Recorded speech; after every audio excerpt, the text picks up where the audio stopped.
నమస్కారం. కొలుగురు 24/7 news TV వీక్షకులకు స్వాగతం. నేడు ఆంధ్రప్రదేశ్లోని చాలా జిల్లాల్లో పొడి వాతావరణం, డ్రై వెదర్ ఉండే అవకాశం ఉంది. ముఖ్యంగా కోస్తా ఆంధ్ర, రాయలసీమ ప్రాంతాల్లో పగటిపూట ఉష్ణోగ్రతలు క్రమంగా పెరుగుతున్నాయి. మధ్యాహ్నం సమయంలో ఎండ తీవ్రత కాస్త ఎక్కువగా ఉంటుంది. ముందుగా కోస్తా ఆంధ్ర విషయానికి వస్తే విశాఖపట్నం, కాకినాడ, రాజమండ్రి, విజయవాడ మరియు గుంటూరు పరిసర ప్రాంతాల్లో ఆకాశం నిర్మలంగా ఉంటుంది. ఈ ప్రాంతాల్లో పగటిపూట గరిష్ఠ ఉష్ణోగ్రత దాదాపు 35 డిగ్రీల సెంటీగ్రేడ్ నుండి 37 డిగ్రీల సెంటీగ్రేడ్ మధ్య నమోదయ్యే అవకాశం ఉంది.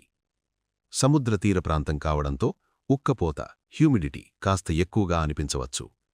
కనిష్ట ఉష్ణోగ్రత రాత్రివేళల్లో 24 డిగ్రీల సెంటీగ్రేడ్గా ఉండే అవకాశం ఉంది. ఇక రాయలసీమ ప్రాంతం గురించి మాట్లాడుకుంటే కర్నూలు, కడప, అనంతపురం మరియు తిరుపతి జిల్లాల్లో ఎండల ప్రభావం మిగతా చోట్ల కంటే కాస్త ఎక్కువగా ఉంటుంది. ఈ జిల్లాల్లో గరిష్ఠ ఉష్ణోగ్రత 37 డిగ్రీల సెంటీగ్రేడ్ నుండి 39 డిగ్రీల సెంటీగ్రేడ్ వరకు చేరే అవకాశం ఉంది. వర్ష సూచనలు ప్రస్తుతానికి ఎక్కడా లేవు కాబట్టి పూర్తిగా పొడి వాతావరణమే ఉంటుంది.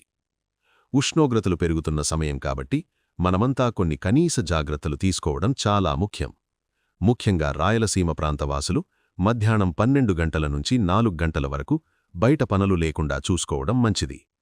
మన రైతన్నలు కూడా పొలం పనులను ఉదయం పూట లేదా సాయంత్రం చల్లబడ్డాక చేసుకుంటే ఆరోగ్యానికి చాలా మంచిది.